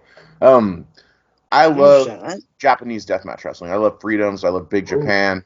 Like, that's, that's when I started watching wrestling, and I love old school CZW too. CZW used to be badass back in the day. Fuck yeah. Back in the day, like, that's one of the places I was watching, seeing, like, old tournament deaths and shit. Like, these guys are fucking crazy and stuff. That I like that kind of stuff, and but I would say, like, Freedoms, Big Japan, that kind of stuff. Like, that's like, I like Japanese deathmatch wrestling for some reason. It's like crazy shit.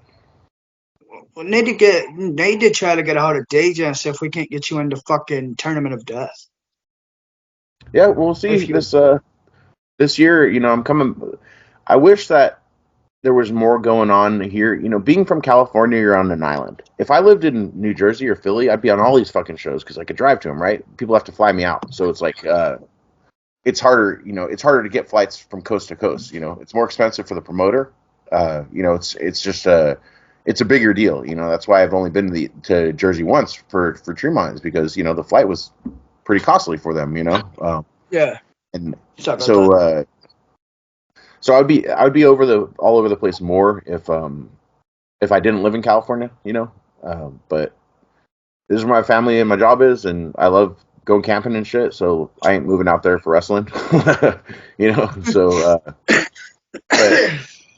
but when it comes down to it, like, I think if I get out there more, if there's more XPW, like, if I'm given more chances to shine and shit, then I'll be out there in those kind of places, again, like I used to. It's coming back. It's like a lot of people forgot. So a lot of people are like, "Oh, this is my first time seeing you. I've never seen you wrestle before." I'm like, "Oh, well, you must not have been watching death matches for that long, or whatever."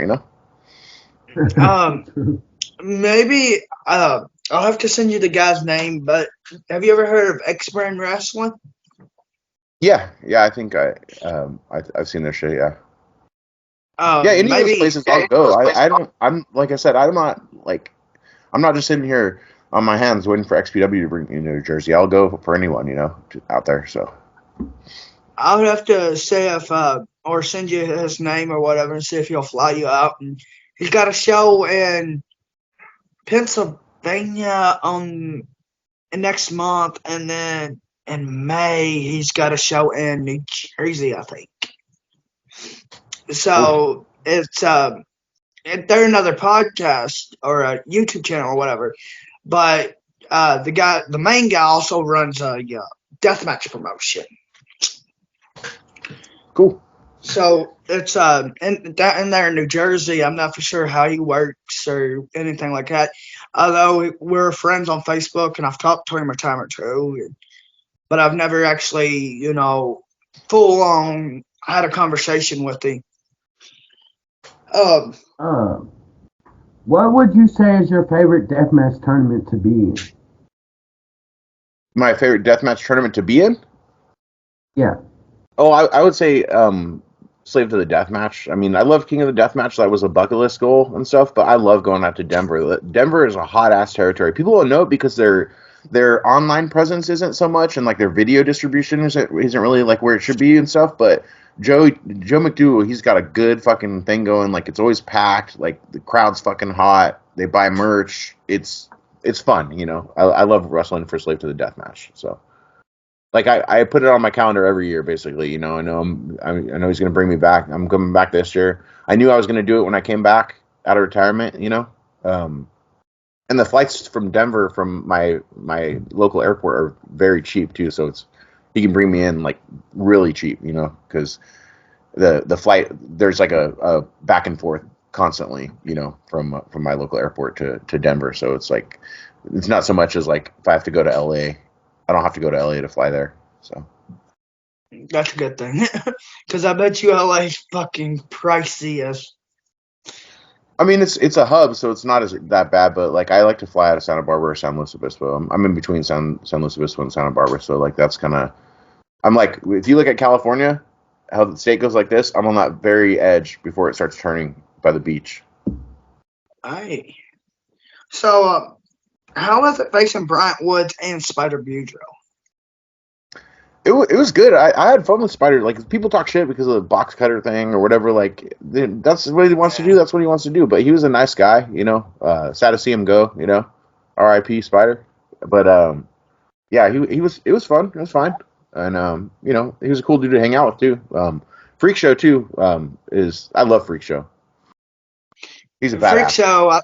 I think Freak Show gets shit on more than Spider, but when that fucking incident happened with Spider, I was like, I was younger, but I reran it back over the summer. It was like September, October, August or September. I reran it back, and I was like, and then I watched the interview, and he said, "Go ahead and stab me, but just don't hit my tattoo." And I'm like, I looked at Squirrel and was like, "What the fuck? Why would you give a man permission to stab you, but not hit your tattoo?" Yeah. And I was over there paying my rent on the reckless. 3rd. I went and paid rent on the 3rd, and I went over to Squirrel's house, and he had a box cutter. He said, "Motherfucker, we'll play John Ray or Spider Boudreaux." I'm like, "Well, I guess I'll be John since I'm smaller, and you'll be Spider." He said, "Well, fuck it. This time, Spider's going to stab John." I pulled out a fucking pocket knife, and I said, "All right, then. I guess I'll be the little fucking pocket knife Chucky." Yeah, it was fun working out there in Deep South. Very interesting fan base. Got a ride Deep home South. from these two guys in this beat up ass pickup truck with bald tires, and it was raining harder than I've ever seen in my whole fucking California life.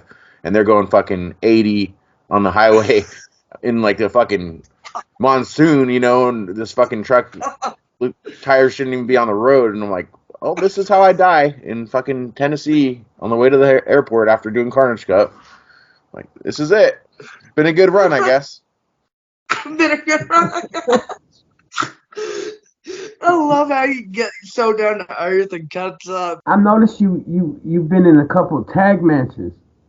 Do you prefer to be a singles or a tag team competitor? I love tag team death matches. I think that there's not enough of it. Like XPW is not doing it. No one's really doing it. Like Ian used to do the double death. Like I like doing tag team death matches because you got 4 people out there. You have a different dynamic. I like tag team wrestling too. Like I've been Creep Show is my tag team. I've been in forever with a dude named Sledge. And he was in our ROH and shit, and he did some WWE tryouts and stuff. But he's like. We're like brothers, we came up in the business together. We traveled the roads together doing tag team wrestling and stuff. And I like doing tags, I do. But, singles is cool too. Like that's your pop is all yours. It's all up to you, right? Yeah, Other people can't. yeah. Less people in the mats, then there's less chance of it getting fucked up somehow, right? Somebody doesn't do what they're supposed to do or whatever, you know. But yeah, I like both. I like Team and Sage, you know, and Team and Sledge, you know. But yeah, the tag's fun. But I wish we could do more tag team death matches, like faction warfare and shit. When we did Cult Fiction versus there was another group of guys there called the Resistance, and it was like us versus them, and there was like me and Homeless Jimmy and Sage versus BC and a couple other guys like and Kruger, and you know we did like cage match. We did 3-on-3, 2-on-2. Like I like faction shit. Like I think that's cool. You know, groups. You know, like Cult Fiction. You know. Or Creep Show too. You know, we had Sage, we had Bo Cooper, we had Sledge, like we had me, we had, you know, different permeations of the same group with different members and stuff. But like, yeah, it's fun. I think that's lacking because it's because of financially. You know, you got to pay 4 people for one death match versus 2. You know, kind of thing. Because seems like there just needs to be bigger houses, more pay-per-view sales, and maybe shit like that can happen. Or maybe they just do it anyway. Who knows? You tag team with Miss Giggles before, haven't you? Because No, I've never seen her. she's never wrestled. She's just my valet. She's not gonna wrestle. Oh, Like she oh! I doesn't thought, intend on wrestling and shit. She wants to do some deathmatch shit, but you know, as a valet, not a full time worker. I thought that you said earlier she's wrestled before. I was like, well, Oh maybe I've no, been she's like to. 15 matches deep of being my manager, basically. You know, still takes Oh, experience and training and stuff. You know, even just like managing is an art form. Being in the right spot, yeah. knowing what to do without being told to do, like it takes work. You know, it takes training. So. It takes patience and skills and shit. Yeah, yeah. Um, um, so who's your favorite serial killer considering you run your own podcast? None of them. I hate them all. I fuck. So I tell these stories because they're interesting, but I'm not a fan of serial killers. You know, given the chance, I would put a bullet in as many of them as I could. Right. So but you asked that question, I'll give you an answer. I know what you're getting at. Like I would say who the serial killers that fascinate me the most. I'm not a fan of what they did or who they are. They're fucking I'll pieces take of that. shit, right?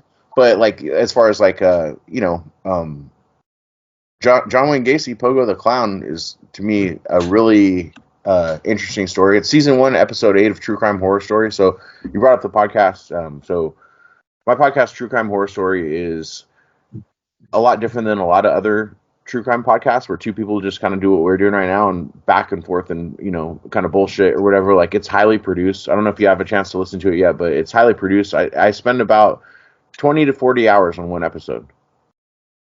So it's like a documentary. So I've interviewed serial killers, I've interviewed detectives, I've interviewed victims' families, I've interviewed, and then also I write and tell the story. I don't. It's not like a back and forth interview. It's I splice it all together, you know, and it's kind of like Forensic Files, you know, where there's like talking people, and then sometimes there's 911 calls and like source audios and that kind of stuff, quotes from the killers like directly, that kind of thing. But mainly it's a narrative, and I do it like an anthology horror movie. So I group like cases together. So I'll have an episode about cannibals or something with like a couple stories, you know, or an Oh, episode about, you know, different matricide, like people that killed their mom, you know. The most downloaded episodes are my series on sexual sadists, which are like sexual torture killers and stuff, like the toolbox killers and that kind of stuff. oh God, that Albert man alone. Fish, you know, that kind of stuff. But True Crime Horror Story, I took about a year break. I just came back to doing it and released 2 episodes. It's hit over 1 million downloads. So I've made more money off of True Crime Horror Story than wrestling so as far as like in my time of wrestling, you know, it's a kind of a.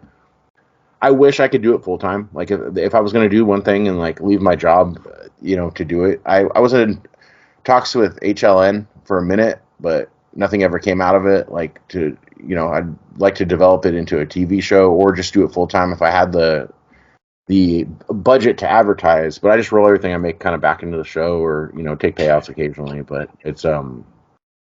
it's it's a passion project, that's for sure. I put a lot of fucking work into it. It's not just like hit the record and go. It's like heavily researched, heavily edited. There's music for it.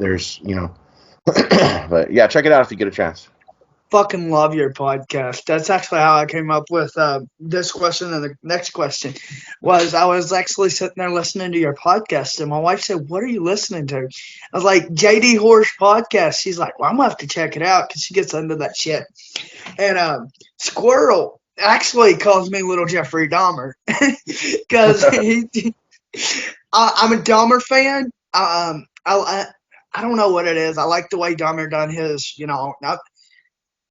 I'm not for what he done, but I'm That's fascinated because by you him. don't sit here and tell a man that you're gonna show up at their house with a bottle of acid and a motherfucking drill. Like, So what what are you're saying is you're not a fan of eating dicks. No. You're gonna come out against that. Okay. But I like the way that he would go around and pick out and then kill them, and he was just so fascinating. But my favorite serial killer is fucking Ed Kemper, considering that he would have never got caught if he didn't turn himself in. So if you get a chance to listen to my Kemper episode, if I don't know if you heard that one, but it's a lot different than a lot of other shit out there. I'm really proud of that I'm gonna one. watch it. Yeah. Have you ever That covered the and I have a Iceman? Dahmer one too, and that one's a little bit unique too, different. So those are some of the ones I'm most proud of. The Richard Emeritus one I'm pretty proud of too. Like as far as like when you talk about big names, I do a lot of lesser known cases too. Not just these big names. My big names are usually Oh, one case in the episode. Some and the episodes range from about 40 minutes to one of them is like 2.5 hours, just because there's so much there. Like I don't really have a standard time. But yeah, those are pretty crazy ones. if you haven't, maybe you should check it out. Have you ever done the Iceman Richard Kaczynski? I probably pronounced No, I his haven't. name wrong. No, I've thought about that though. Yeah, Please, please. He's like one of my favorite. He's not a serial killer, I don't guess. Like maybe a yeah, it's mass like a hitman, murderer or right? Yeah, yeah, hitman.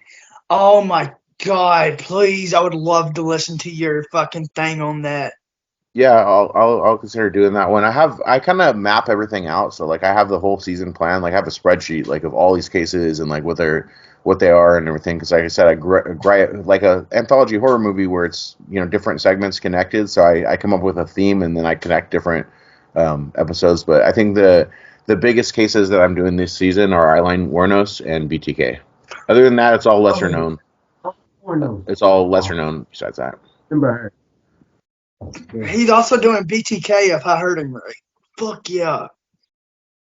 Yeah, that's a Go ahead, pretty Squirrel. rough one. Uh, Yeah, have you ever covered the Green River Killer? No. I, I, because there's so many of them that, I'm not really fat. I guess you would sort of say I don't. Well, they're not my favorites, but I'm fascinated by serial killers and the way that they, just go off and they do their thing, and then that's what gets me. Like I've always been more on the weirder side. Like if somebody goes out and murders somebody just for the fucking hell of it, I'm not into that shit. But like a serial killer, like I'm all into that. I'm not really too big on the Oklahoma bomber, but the Unabomber I was really big on. Yeah, that's a weird case. Yeah, the Unabomber. I've considered The, doing that too, but H.H. the Holmes. question is, he was just H.H. sending Holmes I did packages already. to Yeah. people. I have He to was check just it sending out. fucking packages to people and blowing them up. And I'm like, Yeah. dude, where the fuck did you come up with the idea to just blow random people up? Yeah. Kind of like my wrestling, like I lean toward the gorier side of deathmatch. Like most of the cases I cover are like really fucking rough, like horrible shit. You know what I mean? Just because it's like if you're gonna do something extreme, I like to think that True Crime Horror Story is the most graphic and extreme podcast that's available. Like I don't think that there's anyone doing it as hardcore as I'm doing it. Like getting into the gritty fucking details. Like Richard Chase cut a fucking baby's dick off and use it as a straw to drink its blood. Like that's fucked up. But you don't really hear about that in people talking about Fuck. Richard Chase. You know what I mean? Like but that happened. So it's like, I think that there's if you're going to tell the story, tell the whole fucking story, right? Don't be like, and the things that they did were too, or whatever. Like my shit's very graphic, yeah, but it is done with respect to victims and stuff. It's not done for laughs. It's not like a comedy podcast where we're making fun of him doing that or whatever. Like, we do have an after show on our Patreon where we kind of like break down the cases, and that's done more comedic, but it's also like we make fun of the killers. We don't make fun of the victims, and it's kind of like, so, and I also, I've had some charity aspects in the show. Like, I promote In the Backlog, which is like service, inthebacklog.org. It's funding for untested rape kits. There's a whole backlog of rape kits that have never even been tested for results or anything like that, just because they're so bogged down. Yeah, it's called In the Backlog. Well, So I put like some stuff like that, like to try to make it so it's like I'm gonna do all this shit, but I'm not really like doing it to, to take advantage of what happened to these people. Squirrel's favorite serial killer was Jack the Ripper. I did a Jack the Ripper episode, and I had Max Ammo, who used to be in UEW, do the voice of Jack the Ripper because he's from England. So occasionally I'll have like voice acting, but mainly it's just me telling the story or source audio. But especially like in the first couple of seasons, I did have a couple of times where I had some people come in and record some lines that I gave them so I could put it in like from the killer's perspective, So, since you covered Jack the Ripper, one of the biggest, what you probably already know, serial killer theories is Jack the Ripper as H.H. Holmes. Yeah, it's not true. Thank you. That's what I've always told everybody. It's not fucking true. Yeah, that's not true. That's some History Channel bullshit. But thank you. There's a guy named John Borowski who makes serial killer documentaries. He's done a really good one on Albert Fish. He did a really good one on H.H. Holmes. He did the serial killer culture documentary. I don't know if you're familiar with any of those. He did a Carl Panzram one, and I did a Carl Panzram episode that's pretty fucking crazy too. But I've had him on the show a lot.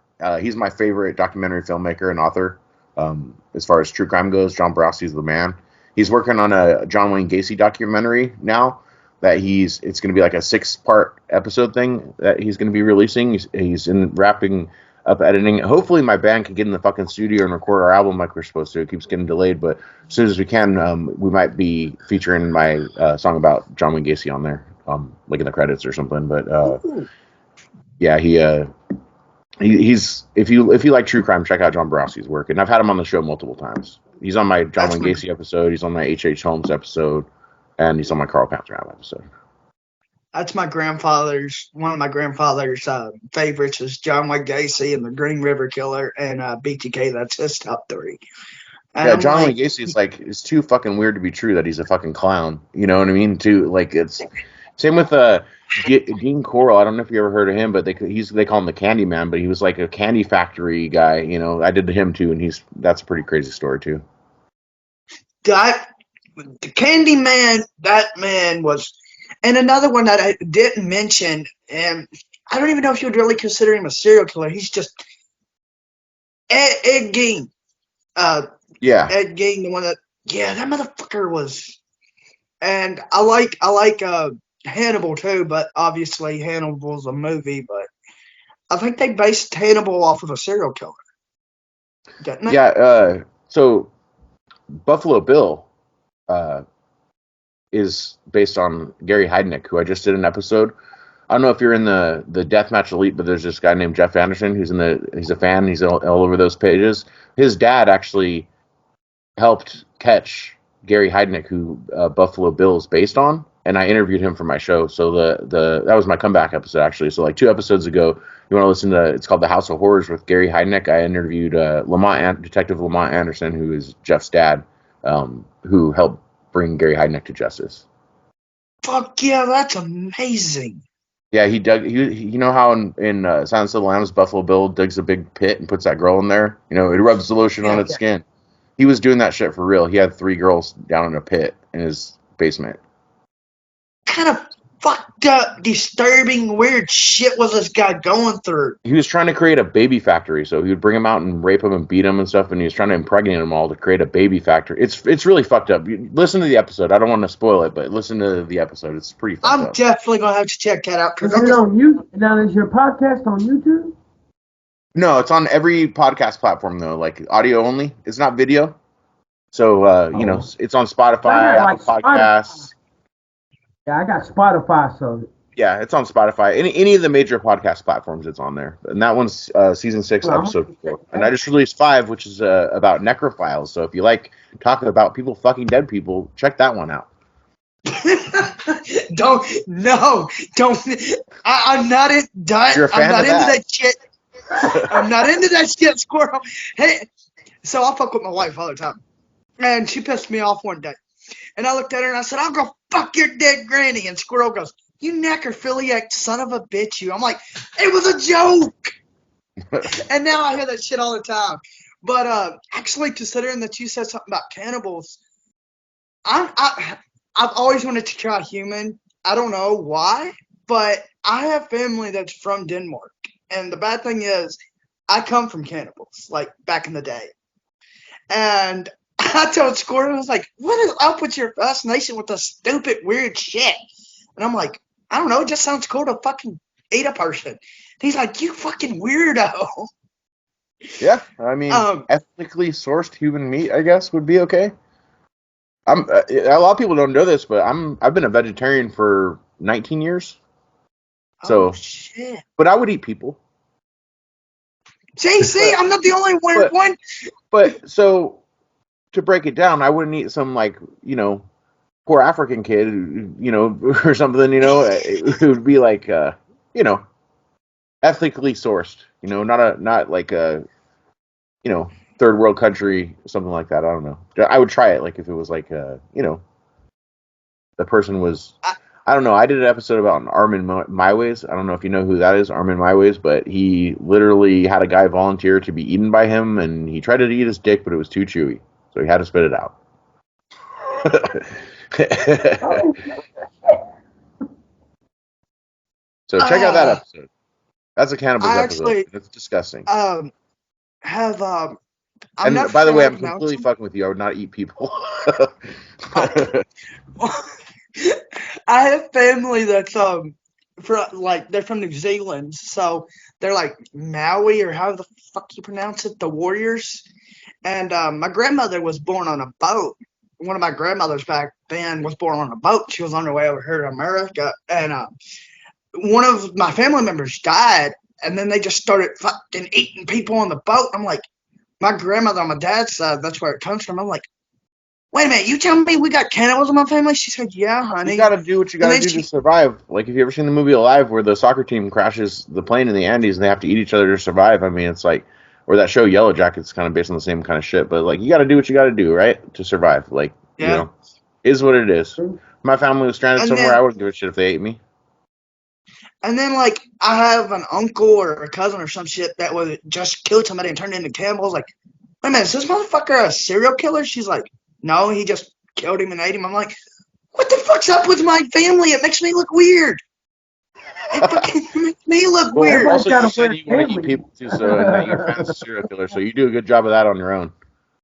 I'm like, I I don't know why, but I've always wanted to like try human. I've heard good things about it, bad things, and Squirrel's like, "What is up with your fucking retarded It cannibal tastes ass?" And I'm like, like pork. That's why certain cannibalistic tribes call people long pigs, because it tastes like I'm gonna pork. have to go try to get me some fucking Allegedly. human. Yeah. What made you start your podcast? I've just been a fan of it for a while. Like I listened to a couple other true crime podcasts, and like I had done a horror movie podcast. So me and my friend Dom have a show called the Postmortem Show horror movie podcast. It's like that is like bullshitting and comedy and about horror movies and stuff. And we do top 5 lists. We interview directors and stuff. We do news. We do good movie reviews, bad movie reviews, that kind of stuff. So we were doing that. So I already had the equipment and stuff. And I was listening to some of these true crime podcasts. I'm like, where's the fucking balls? Where's the fucking balls in true crime podcasts? None. Like all these things are so fucking light, and I always tend to like be a fan of the more hardcore aspects of any kind of entertainment, whether it be deathmatch, whether it be punk rock, whether it be extreme horror movies. And it's like no one's doing a true crime podcast that gives you the fucking gruesome, gritty, disgusting details like the way that True Crime Horror Story does it. So that's why I created it, to fill that void of disgustingness that needs to be there. You would know if anybody would. Is Terrifier really based off of a killer? No, it's all fictional. Because I'm in a Terrifier 2 is so much better than Terrifier 2, by the way. Like I love Terrifier. The first one is good, you know, even All Hallows Eve, where the skit where it came from, is good, but Terrifier 2 is like on another level, and I'm sure 3 is going to be the same. So they're doing Terrifier 3, which is going to be a Christmas Art the Clown movie. I'm in a Terrifier group, and somebody said that he was based off of a serial killer. I'm like, no, the fuck, he's not. It was just What's the something closest? from the John Wayne Gacy? director. It's not even close, you know?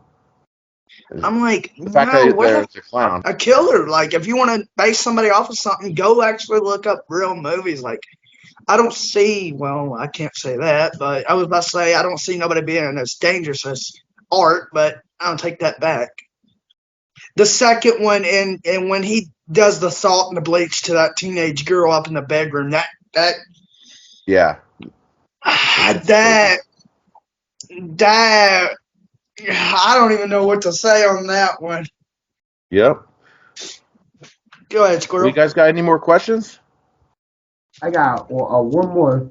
What would you say is your biggest accomplishment in your career so far? Probably winning Slave to the Deathmatch tournament. You know, it's my only tournament I've ever won. I've won to the finals of a lot of deathmatch tournaments all throughout the country, but winning the Slave to the Deathmatch and putting that 6 foot trophy in my bar here at my house is, you know, legit. Being UEW heavyweight champion and saying this is now the UEW heavyweight deathmatch champion and will only be defended under death matches, and having that little run and stuff, that was cool. You know, have for a company to, you know, say, hey, we want you to be put this company on your back as a champion. You know, that's good. You know, a good, pretty cool thing.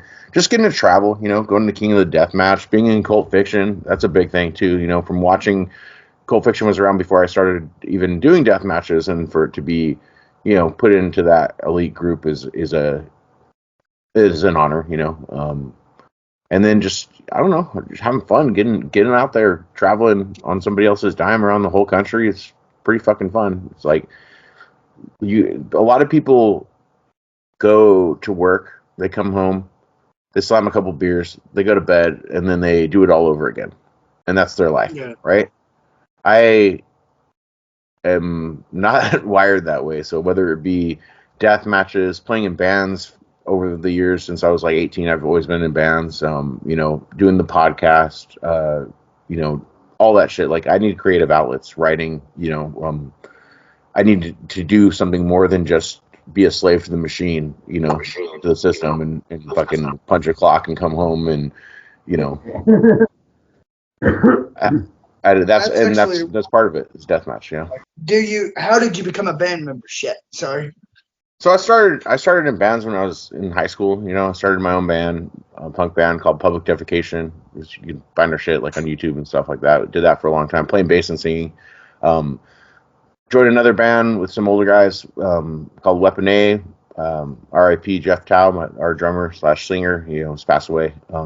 That we did that for a while. Then I didn't really play for a long time. I came back and started just singing for a band called Grave Command. You can also find our shit on YouTube.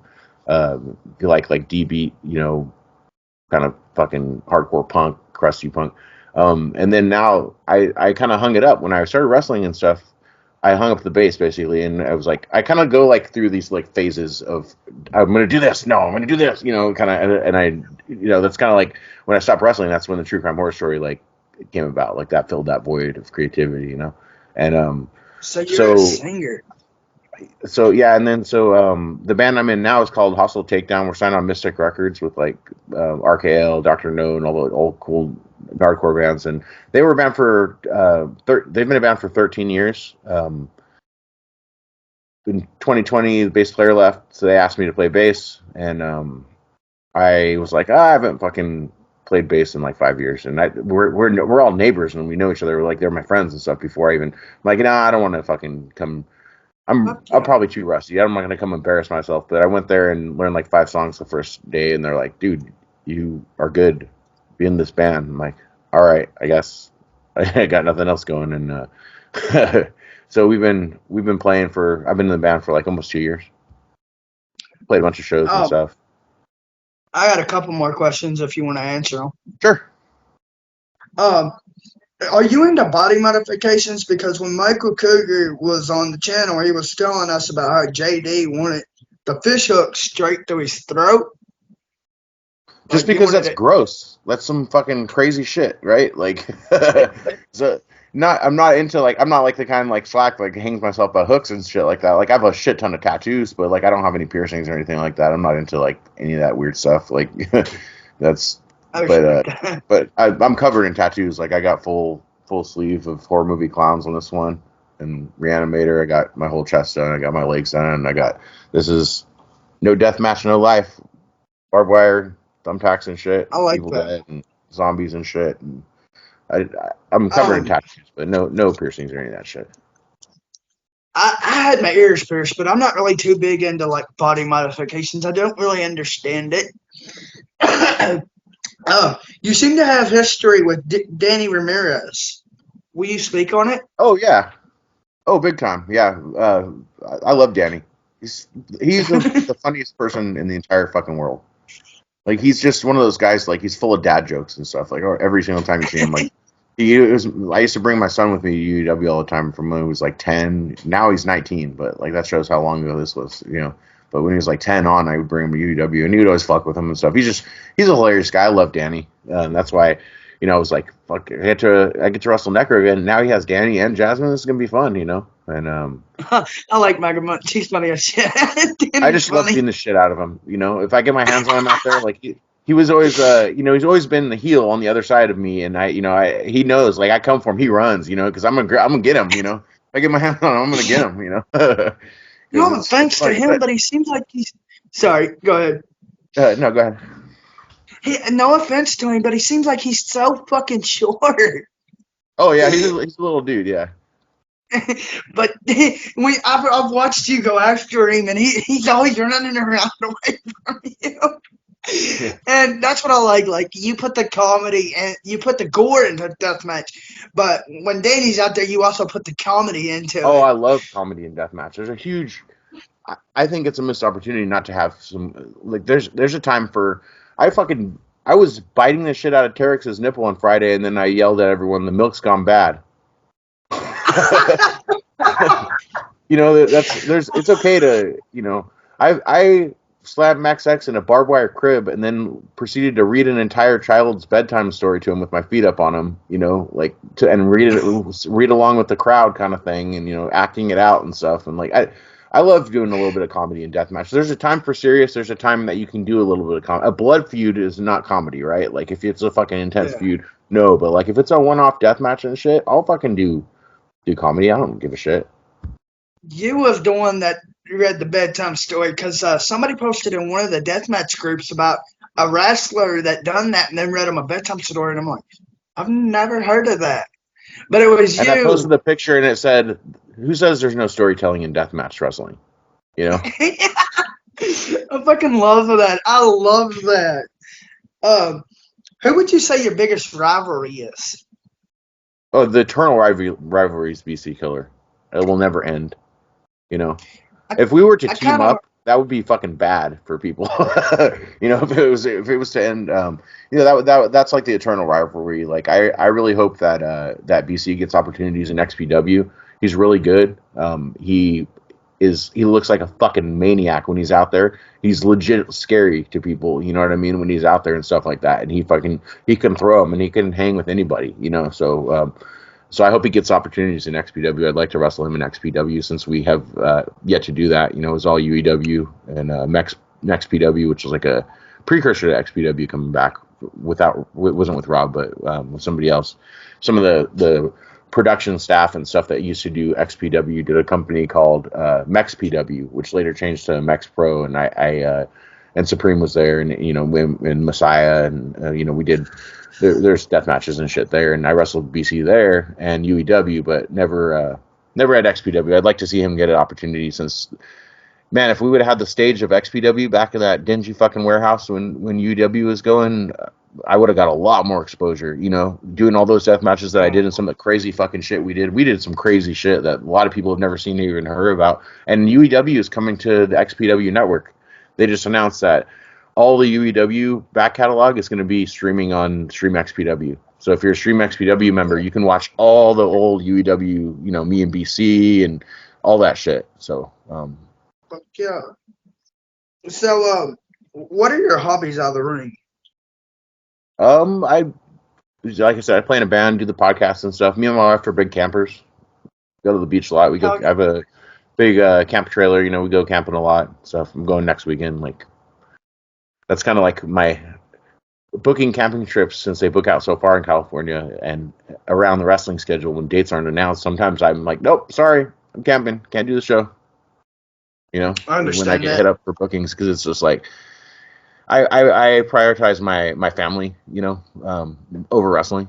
Of Like, course, family of time course. is, I have a Yes, sir. Family 19-year-old, first. 2 15-year-olds, and a 12-year-old, so we have 4 kids. So Right. And then, since I don't know what happened to Promise, like, not really many matches are on Fight. How many Promises like to the death matches have you won? Primos, I've only won one. Oh, Primos, my fault. Sorry. Yeah. I've only won one slip to the death match, but I've been in the finals like 5 or 6 times or something. Like, that's what I was saying. Like, the people were so behind me. Like, this is your year. Everyone thought I was going to go over that one, and then end up having it the next year. And that's when I announced my retirement, was after I won. I'm like, this is what's eluded me all this time, is winning the big one, the deathmatch tournament. Been to the finals a lot, but actually taking home the trophy, that was my first time. I'm like, you know what? I've done all I need to do. So that's when I announced I was going to stop, and ended up coming back though. So I'm going to win another one before I go out somewhere. Yes, sir.